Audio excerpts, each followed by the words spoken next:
चलिए आज समझते हैं उस टेक्नोलॉजी को जो इंटरनेट की बैकबोन है, वर्चुअलाइजेशन। तो इसका जवाब ना एक बहुत ही कमाल के आइडिया में है, जिसने हार्डवेयर यूज करने का तरीका ही बदल डाला। पहले क्या होता था, एक सर्वर पर बस एक ही ऑपरेटिंग सिस्टम चलता था, मतलब एक बार में एक ही काम। तो सोचिए, अगर कोई ऐप सिर्फ 10% पावर यूज कर रहा है, तो बाकी 90% तो पूरी तरह वेस्ट हो गए। इसी प्रॉब्लम का सलूशन है वर्चुअलाइजेशन। ये एक फिजिकल सर्वर को कई वर्चुअल सर्वर में डिवाइड कर देता है। तो सवाल ये है कि ये काम कैसे करता है। असल में इसका स्ट्रक्चर बहुत सिंपल 3 लेयर का है। इसके सेंटर में है हाइपरवाइजर। यही वो जादू है जो हर वर्चुअल मशीन को रिसोर्स बांटता है। अब मजे की बात यह है कि हाइपरवाइजर भी एक जैसे नहीं होते। इसके 2 मेन टाइप्स हैं। इसी कोर आइडिया को अलग अलग तरीकों से इस्तेमाल करके 6 पावरफुल तरह के वर्चुअलाइजेशंस बनाए गए हैं।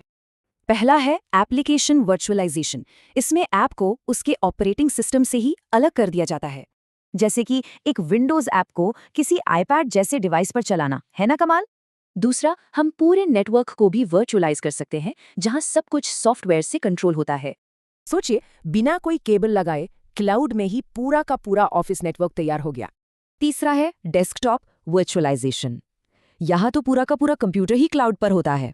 मतलब एक सिंपल से डिवाइस से मीलों दूर रखे एक पावरफुल कंप्यूटर को एक्सेस किया जा सकता है। चौथा, स्टोरेज वर्चुअलाइजेशन। इसमें कई फिजिकल ड्राइव्स को मिलाकर एक बड़ा सा सिंगल पूल बना देते हैं।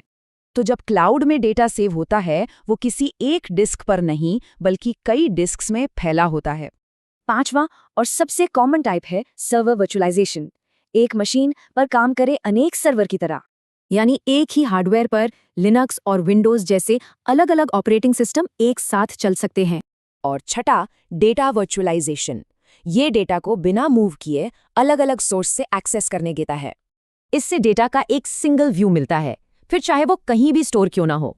यहाँ एक कंफ्यूजन होता है। वर्चुअलाइजेशन वो टूल है और क्लाउड कंप्यूटिंग उस टूल से बनी सर्विस है। तो ये इतना ज़रूरी क्यों है? क्योंकि यही टेक्नोलॉजी क्लाउड को पावर देती है और खर्च भी कम करती है। इस अदृश्य इंजन ने हमारी डिजिटल दुनिया बदल दी है।